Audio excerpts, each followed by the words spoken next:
This is a general part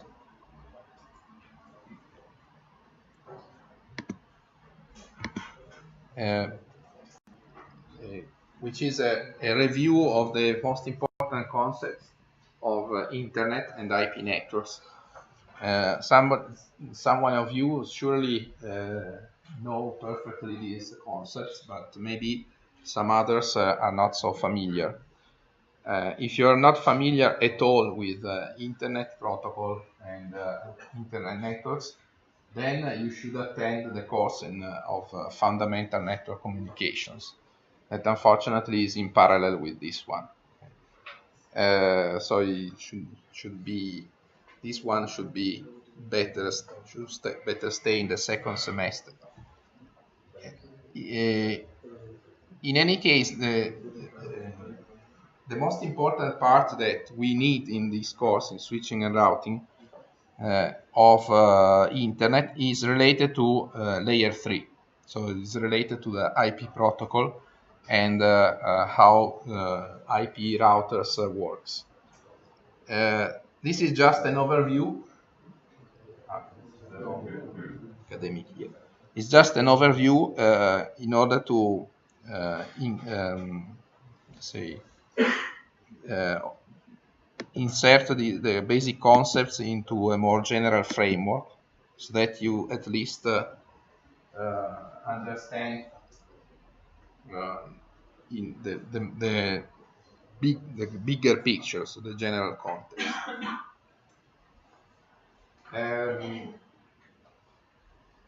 I have already, I have always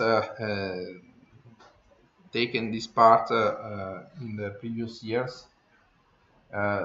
This year I tried to concentrate it more. So some slides that you have in the previous editions have been shifted at the end, so you can have a look at them if you want, but they are not included in the main part. So just to start, what is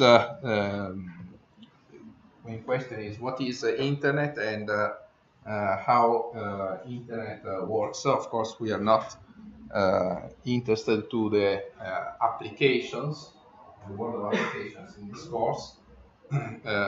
We want to understand the mechanism that allows information to cross to flow across the network. Internet means network of networks, actually,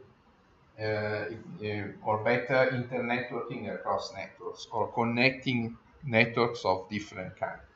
And this is the name has a historical reason that this technology appeared when technologies for computer communication were already developed at some extent. Okay. But the time when the Alpha project came, that was the start, the beginning of the internet, network technologies were different. So networks were not able to communicate each other. The idea was to try to operate at a higher layer in order to make these networks to communicate. So the specific task of internet technology is to transfer data between heterogeneous network environments. If you want to describe the internet architecture, you can view it from different point of views. One is the list of equipment that is used, and this includes basically two types of equipment that you find as active equipment or switching devices. There are the hosts and the routers. We have already introduced this. Hosts are the terminals, routers are the intermediate nodes. Hosts are called like that because they host the applications. Applications are running inside the host. And each application is actually a set of processes that are running at the same time on different hosts, and they need to exchange data with each other. And then between hosts and routers, you have the links that are transferring information.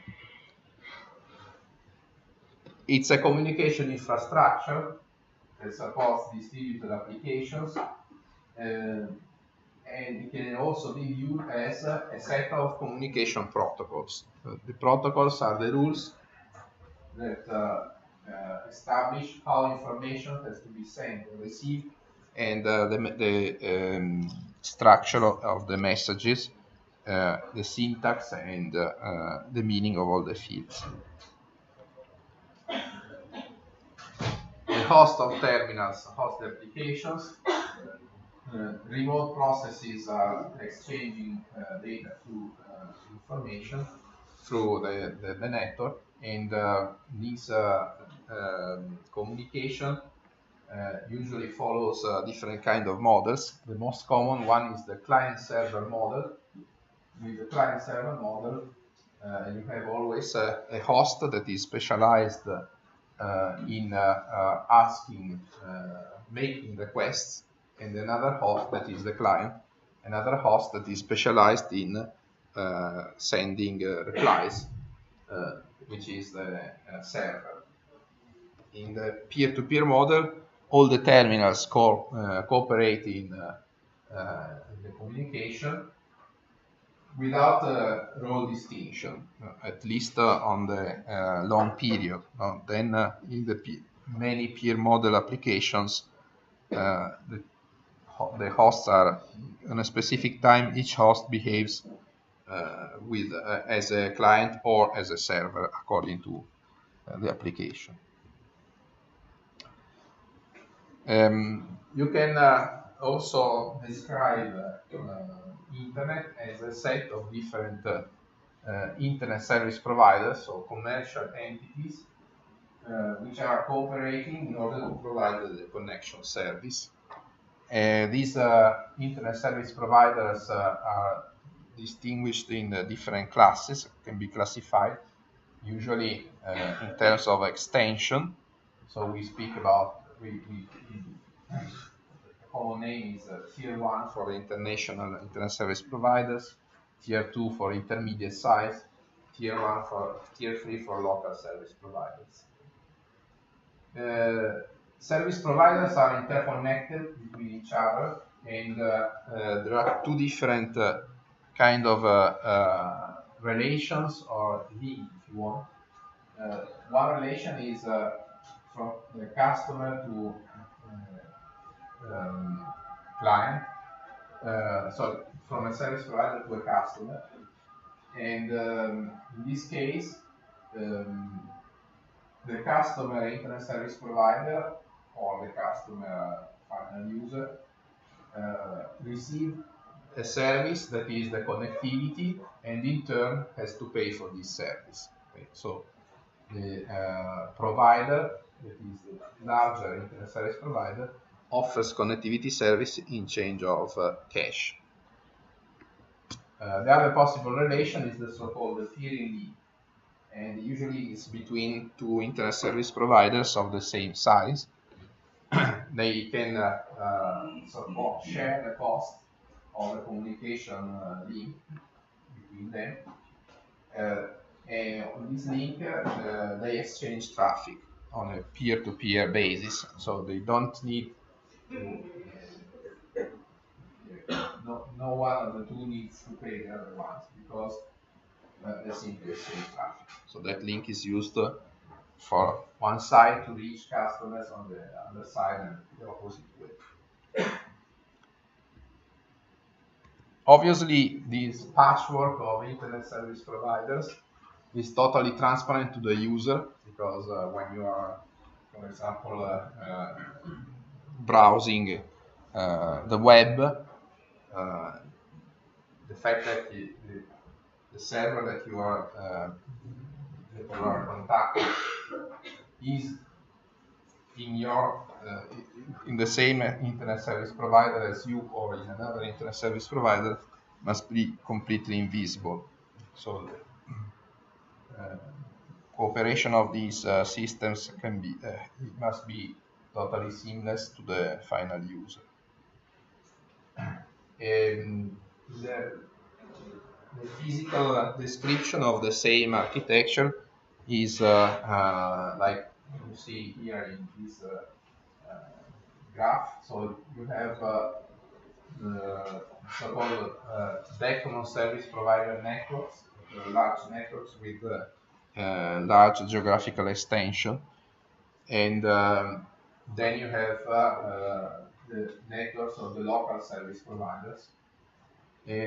These large networks usually have nodes that are called POPs, point of presence. The node is more than a single router. The POP is more than a single router. It's actually a site where a lot of routers are hosted, and some routers are dedicated for the communication towards the backbone, so peering links or other operator networks. Other routers are dedicated to receive and send traffic towards the customer, the so-called access nodes. And then there are also interconnection points between these different networks, the so-called neutral access points or internet exchange points, IXP. And they are sites where you have a similar architecture as in the POP, so several routers interconnected each other, maybe by a high-speed local area network. But the difference is that these routers belong to different internet service providers, different operators. So these internet exchange points, like the MIX, Milan Internet Exchange, that we have here, are the sites where different service providers exchange traffic. Most of these links are peering links.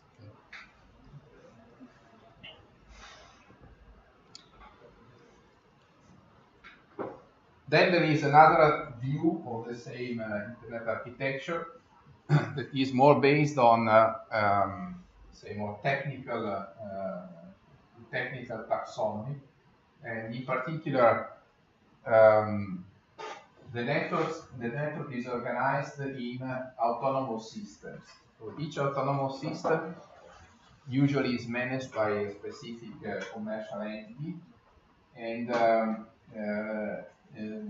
inside the autonomous system you have routing protocols that are based on a specific type of protocol. So each inside the autonomous system, each router has a global vision, a detailed view of the autonomous system. Instead, the routing between autonomous systems is managed by different kind of protocols, the so-called exterior gateway protocols. The most common is BGP. So this allows a hierarchical architecture of hierarchical routing architecture, which is very important because otherwise the information that you need to manage in order to route the network, if internet were a flat system, tend to explode. Okay, so introducing this kind of hierarchy, the exterior gateway protocols have to manage only global routing information. Basically, they manage the routing between autonomous systems. They don't see the detail of the architecture inside each autonomous system. Once a packet arrives at an autonomous system, then it is routed, is the routing occurs in a detailed way by this interior gateway. Yes.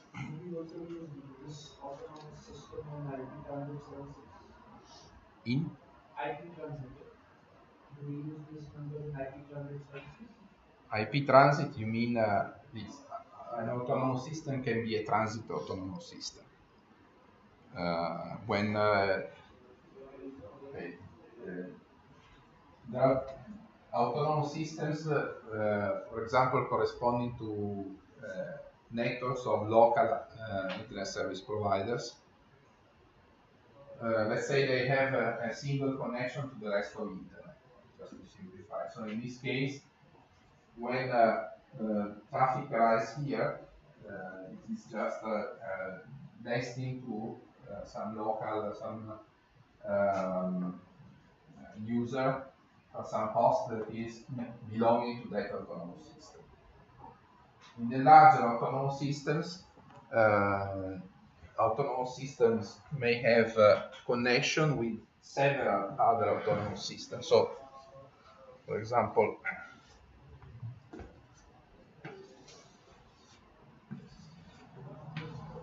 let's say you have here is maybe a tier 1, and here you have tier 2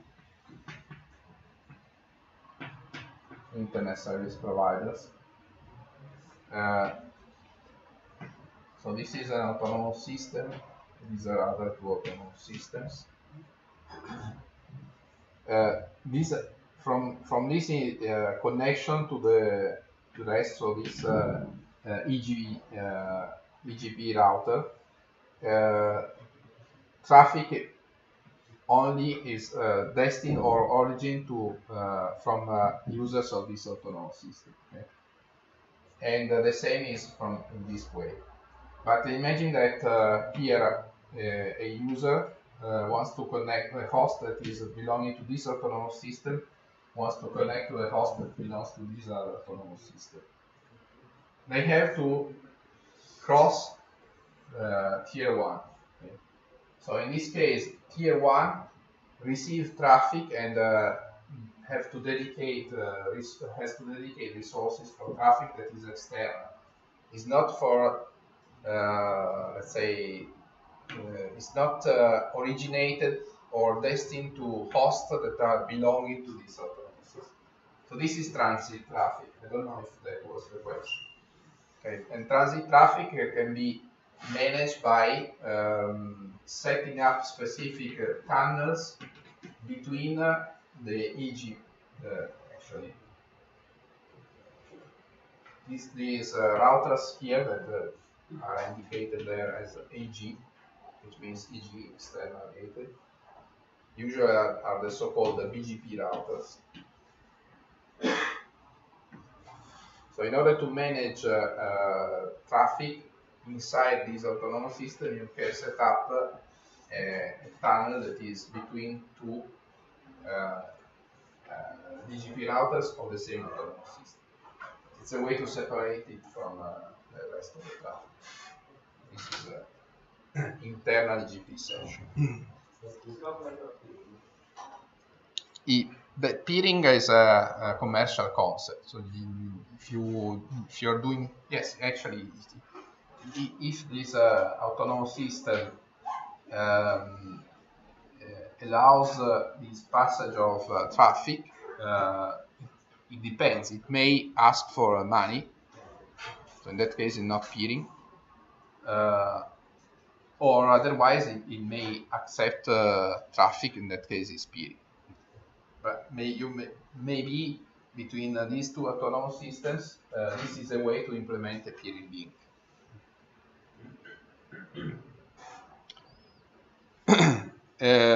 So the applications, as we said, are using the network in order to transfer traffic, to transfer information from the process to a remote process, in order to enable distributed applications. Processes are hosted in the host. The first interface between the application process and the rest of the network is provided by the operating system of the host. And this operating system allows the application process to write data, to deposit data into a buffer and read data from a buffer. These data are then transferred by the network. So once there is a connection that is open between the source host and the destination host, for example, by setting up a TCP connection, then the application process just need to write and read data in dedicated buffer structures that are allocated in memory, and then the rest of the network system will take care about transferring this data. Okay. By using this mechanism, you have also decoupled the job of the application and the job of the network. So once if you have this kind of mechanism, an application process can generate data and retrieve data from the network in a completely asynchronous way compared to what is doing the network. So once the application process deposits something here, then the network may transfer it with, not immediately, but after a few seconds. But this does not say it's possible. So it's by this architecture. So in order to manage the system, we have different protocols, and actually protocols are organized in layers, as you may know. And in the so-called TCP/IP stack, the set of layers that is defined in the TCP/IP architecture, you have 3 layers that are the application layer, transport layer, and network layer. These layers are defined by Internet standards that are provided by IETF, which is the organization that is managing it. Actually, application and transport layers are implemented only in the host. So the application layer and the transport layer needs to be implemented in the terminals, but they don't need to be implemented in the intermediate nodes. The intermediate nodes just need to implement up to the network layer, because this is enough to manage transfer of information. So the application processes are on the top. They produce information, data, digital information. This information is formatted as the application layer specifies. Then the transport layer takes care of the transfer of information from one application to another. And the IP layer, that is the network layer, takes care of transferring this information from one node to the next. Actually, the protocol layers are not limited to the network layer on the bottom. You have to consider also the data link and the physical layer. Data link is the layer that where you find all the protocols used in the local area networks, like Ethernet, Wi-Fi, and so on. The physical layer is for specifying the feature of the interfaces that are sending data through the communication systems. Data link and physical layer are not specified in the TCP/IP stack, because the internet is the network of networks, so it cannot be specific when it wants to interconnect networks of heterogeneous type. Okay. So everything that is specified by internet standards stays above the data link layer. otherwise becomes dependent on a specific implementation. Each layer has a protocol that is defining how the information is transferred from one source to a destination, and the protocol is also specifying the format of the so-called protocol data unit. The protocol data unit is the set of information, say packet in the general term, that is exchanged by two entities that appear on the same protocol layer. And if we look at the internet stack, this stack, now we have on the top the protocol data units of the application layer. They are called messages, and each time a protocol builds a protocol data unit, it takes information that usually comes from the protocol layer on the above, so the protocol layer on the top, and it adds to this information the header. The header contains information that is not so-called payload, so it's not what is interested to be transferred, but is only used by that specific protocol layer to perform its operations. Okay. So also the application layer adds some header to the data that is released by the process, and this makes up the message. Then messages of the application layer are taken by the transport layer. The transport layer takes the content that is coming from the application layer and use it as a payload of its protocol data unit, and it adds its own header. And this makes up what is called the transport segment. It can be UDP or TCP segment. Transport segment then is taken by the network layer. Network layer adds a header, and this makes up the IP packet. The IP packet is the protocol data unit of the network layer, and it is the protocol data unit that we will more focus in this course. The IP packet is not transferred directly on wires or via our radio. It is encapsulated into a data link layer protocol data unit, which is called frame, and also in this case other header is added, and finally the frames are then transmitted on the physical interfaces as sequences of bits. Just going a moment back to the previous slide, you have to notice that the network layer has one main protocol, which is IP. Okay? And IP is actually common to any kind of information that is transferred to the network.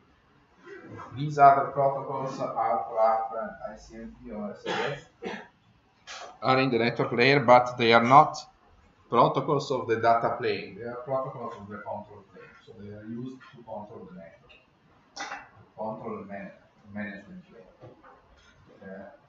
So it means that the payload, the real information that is transferred, is transferred all over IP. Okay. In the transport layer, you have two different protocols. There are other of them, but really the main two are just two: TCP and UDP. On the layer above, we have many protocols. And this is because the application layer is specific for the application. So when Internet was created, it was decided that the application layer is composed of a patchwork of protocols. Each application has its own application protocol. So, for example, HTTP is used for web browsing, SMTP for email, FTP for file transfer, and so on. Okay. BGP, SNMP, and RIP, again, they are protocols belonging to the control plane. Okay, so they are used only for the control of the network, not to transfer data.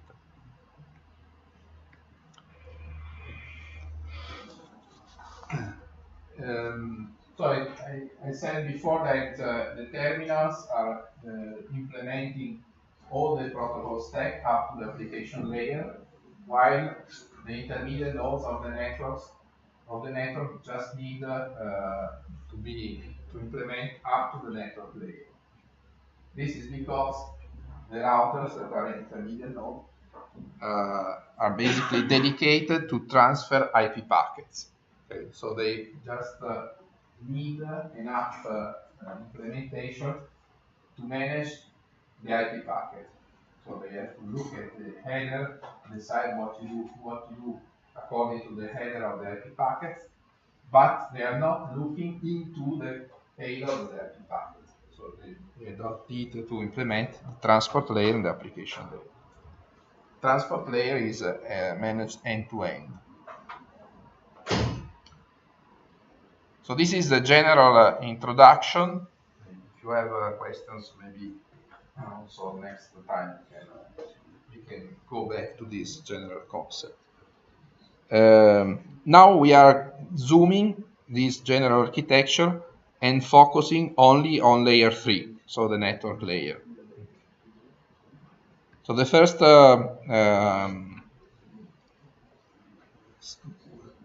first information we have to give about network layer is regards what kind of services and functions the network layer is able to provide and perform.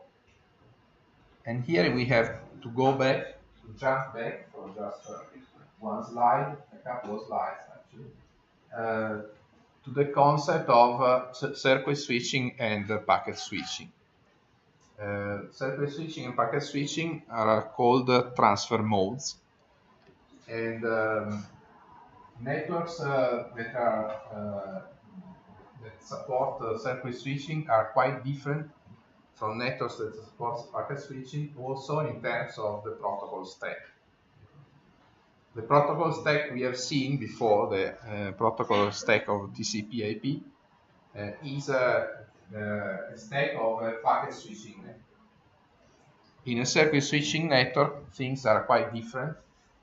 I recall that in a circuit switching network, we have the setup of a circuit before we transfer the data. So the setup phase can be also managed in a packet way. So we have to inform once the path is decided across the network to connect the source to the destination, we have to inform all the intermediate nodes that a connection will be open, a circuit is going to be open. This can be done also by using packet communication. But this is a setup phase, so it's an operation that is only concerning the network, not the communication between the source and destination. Therefore, these packets are only for control plane, so again, we have control plane function. Once all the intermediate nodes are informed that the circuit is going to be set up, this is first the setup phase. Then the last of these entities, the last one, so the destination, we have to send a message back on confirmation, and if this message is received from by the original caller, so by the source, then it means that the circuit can be set up, and then we can start the phase of transferring information. during the setup phase, during the information transfer phase, the bandwidth is rigidly allocated to that connection, so it means that in each link that is crossed by the path, we have a dedicated capacity that is reserved. Resources are not shared by so the resources that are dedicated to a specific connection are not shared by any other connection, and this allocation remains active until the connection is not closed. Then, when communication is finished, we have the closing phase that is used to release these resources. In this kind of networks,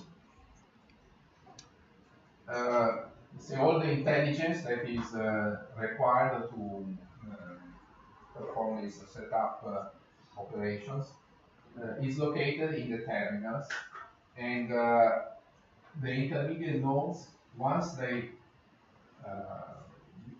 you take off the control part, that is the part that is used to receive the setup message and to configure the network, you just have to implement the physical layer, because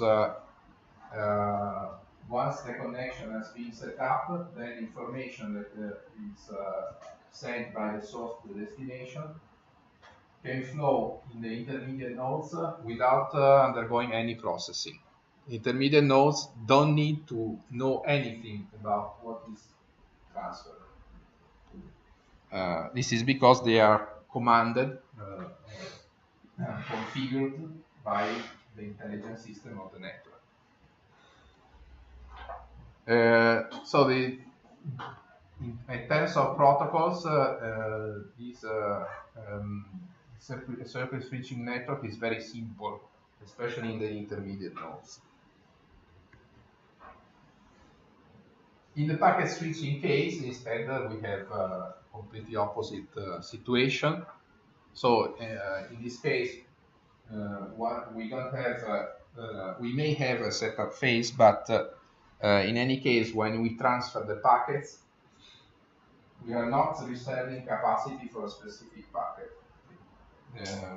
Links are used by the packets that have to be transferred from one station to the next in a statistical multiplexing way. So if there is a packet to transfer and there is enough capacity, the packet is transferred. Otherwise, the packet remains stored in a local buffer until there is a free capacity. So there is no concept of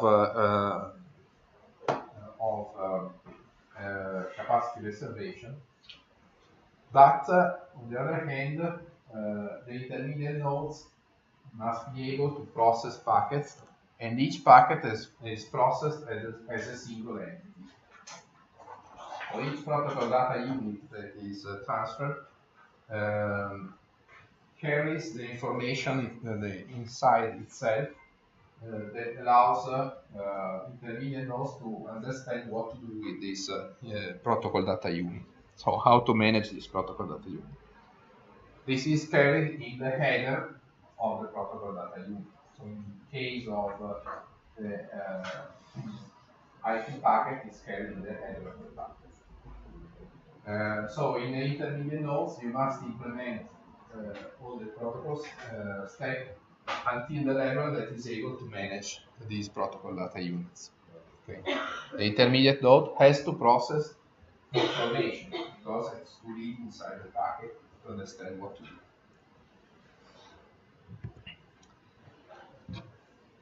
So let us now refer only to the packet switching case, which is that is the case of internet.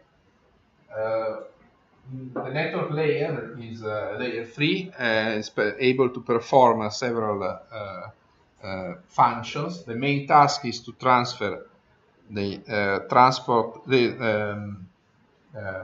protocol data units through encapsulating them into network layer protocol data units that are the packets. Packets must be transferred from the source to destination through a set of switching nodes. So basic functions to perform are routing of packets, multiplexing of multiple layer free flows of a single data link connections. In some cases, the network layer can also perform flow control, congestion control, but this is not the case of IP protocol, as we will see. And also the IP layer is able to perform the interoperation of different networks. So it means, for example, the packet can be transferred from, let's say, an Ethernet network to a Wi-Fi network.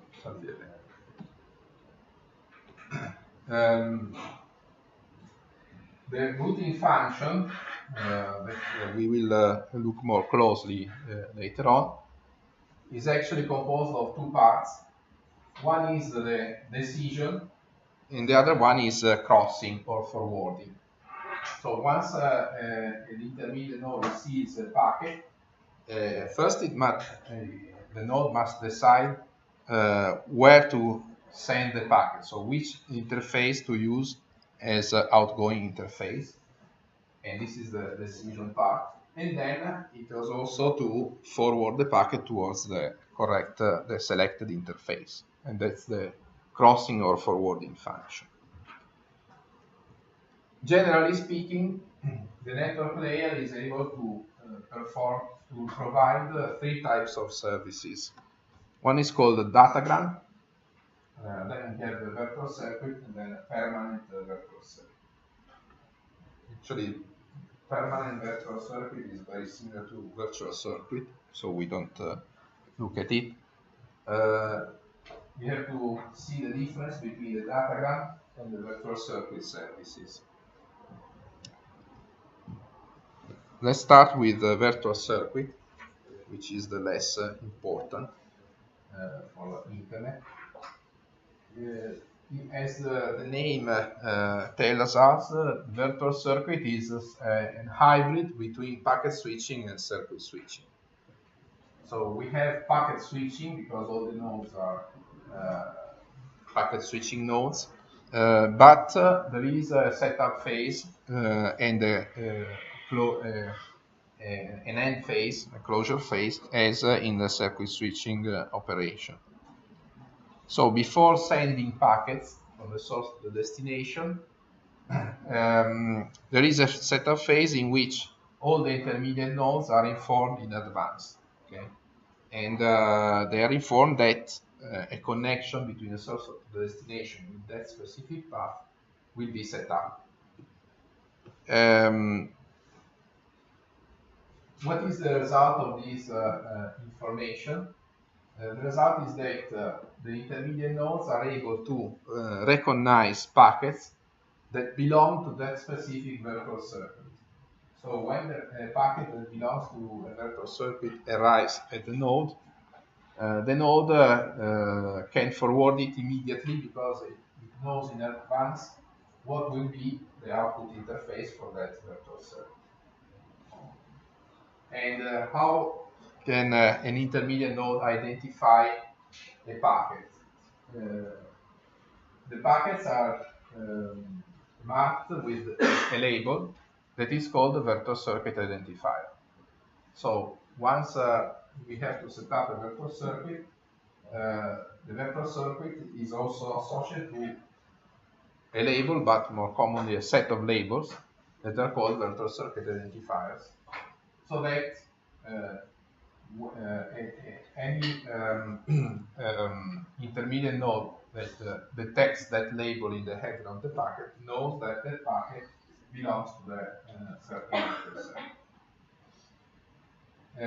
This means that all the intermediate nodes maintains a state for each virtual circuit, for each virtual connection. Okay. So the state is information that is maintained until the virtual circuit is not turned down. There are several protocols that support this kind of service in the network layer. For example, ATM, that was very popular several years ago, now is used but only in limited applications. Frame relay, that also was popular times ago, and instead MPLS, which is already which is currently in use and is very frequently used, especially for the interconnection to the core network. This tells me that the lecture is